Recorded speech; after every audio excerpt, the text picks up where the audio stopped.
Franchement, c'est de la petite cuisine, hein. Vous avez vu hier la Mission to Moonshine Gold qui est sortie. Je pense que ça en dit long sur les orientations stratégiques de Omega, qui sont sans doute très louables, et du Swatch Group, mais surtout sur les moyens qu'ils sont prêts à mettre en œuvre pour arriver à atteindre leurs objectifs. Donc, petit rappel, la seule marque du Swatch Group, c'est pas Omega. La seule marque importante, c'est pas Breguet non plus. La seule marque, c'est Speedmaster. C'est d'ailleurs pour ça qu'ils ont fait la Moonswatch, c'est pour ça qu'ils ont fait la Super Racing, c'est pour ça qu'il y a soit dit en passant, une montre avec un abonnement, mais ça, on n'en parle pas ici. Et c'est aussi pour ça qu'ils ont fait cette fameuse répétition minute qui est extraordinaire. Mais donc pour eux, il n'y a que la Speedmaster, et c'est très bien, ils capitalisent là-dessus. Rappel de leur première orientation stratégique Speedmaster, il y a un an, ils sortent la Moonswatch. Alors qu'est-ce qu'ils ont réussi avec la Moonswatch?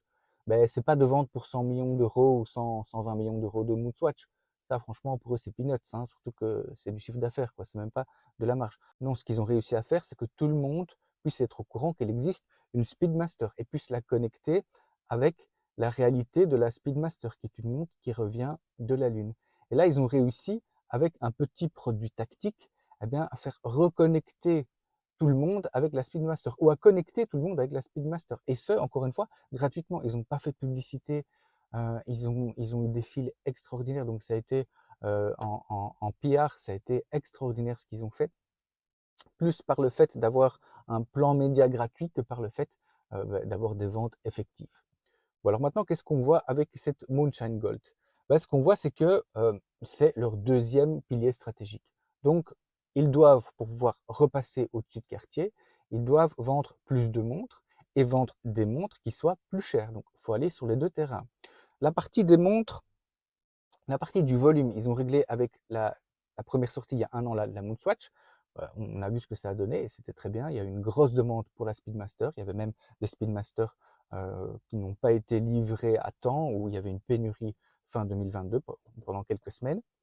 Mais leur plus gros challenge maintenant, ça va être, outre la production, ça va être de vendre des montres plus chères. Ils ne peuvent pas commencer à augmenter les prix à tue-tête. Donc le plus facile, c'est en fait de fourguer de l'or dedans, le Canopus, Gold, Moonshine, tout ce que vous voulez.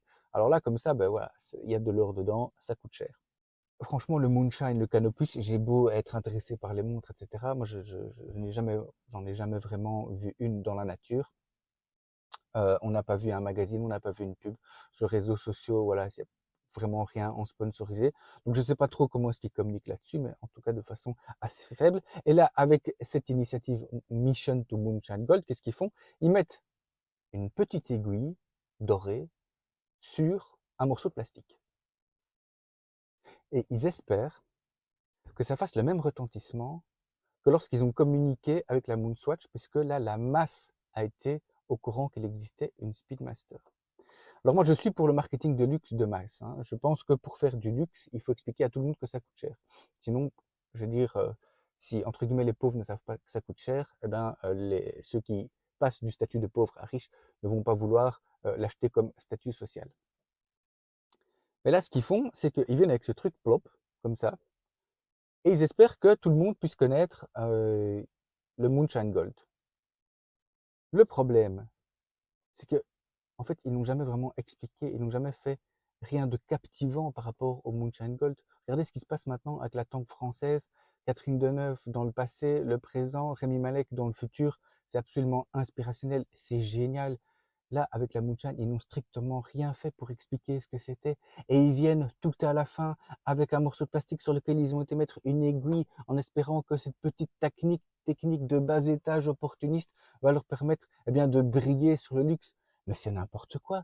En plus de ça, cette petite aiguille, soi-disant, elle est créée tous les jours de pleine lune. Mais c'est n'importe quoi. On a vraiment l'impression d'entendre une micro-marque qui parle, hein, pas du tout un groupe coté en bourse, hein. Ça me fait penser aux montres où il y a la veste de Johnny. Ça me fait penser aux montres qui sont faites en capot d'Aston Martin ou avec des morceaux de Soyuz. Mais là, c'est vraiment du marketing de bas étage, quoi. On n'est pas une micro-marque. Ici, chez Omega, on est une marque de premier plan. Alors en plus de ça, elles sont vendues que dans 4 shops. Comme je disais, elles sont sorties les jours de pleine lune, voilà, voilà. Donc en fait, ça dit bien ce que ça veut dire, quoi. En fait, il n'y en aura pas pour tout le monde. D'ailleurs, je crois que personne, beaucoup moins de gens en voudront. Omega s'en fout complètement qu'on achète ce genre de montre.